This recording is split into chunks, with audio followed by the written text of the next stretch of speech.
जी मारू नाम कुणाल सूर्यवंशी सामाजिक कार्यकर्ता छूँ। आ अत्यारे आपने सूरतना उधना विस्तारमां ऊभा छे।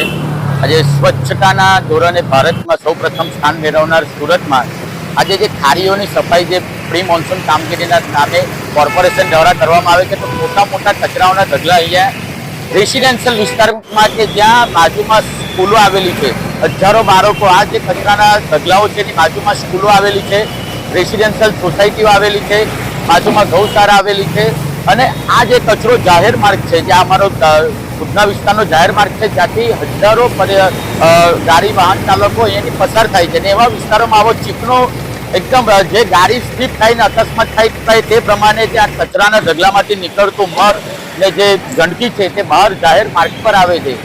શું આજ આપણે સુરતમાં સ્વચ્છતામાં પ્રથમ ક્રમાંક મેળવનાર હકદાર છે?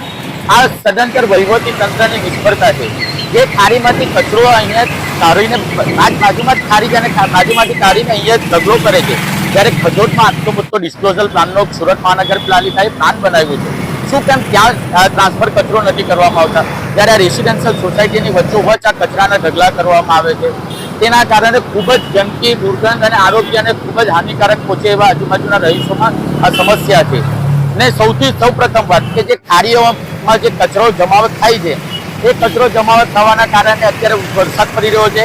હવે વરસાદના પાણીના પૂર આવશે એટલે ખાડી પૂર આવશે, ત્યારે કચરો સમયાંતરે વહીવટી તંત્રએ થોડા સમય મહિને 2 મહિને ખાડીઓની સફાઈ કરવી જોઈએ અને એ કચરાનો યોગ્ય નિકાલ કરવો જોઈએ। આજે પ્રી મોન્સૂનના નામે 1 દિવસમાં ટોટલ આખા ખાડીનો કચરો એક જ દિવસે ઢગલો કરી દીધો, જેના કારણે આજે આ સમસ્યા છે। આજે આજુબાજુનો વિસ્તાર સંપૂર્ણ દુર્ગંધ મુક્ત છે। આજે અહીંયા ઉપર એનો તમને જે આ વાક્ય કહી રહ્યો છું ત્યારે મારાથી શ્વાસ લેવામાં પણ તકલીફ પડે છે, એવી પરિસ્થિતિ અહીંયાની છે। અને સાથે સાથે આ રોડ રસ્તા જાહેર માર્ગો જ્યાંથી બાળકો, વિદ્યાર્થીઓ અને જે નોકરી ધંધા પર જે સામાન્ય વર્ગના લોકો જાય છે, તેઓનો ગંભીર અકસ્માત સર્જાઈ શકે તેવી પરિસ્થિતિ છે।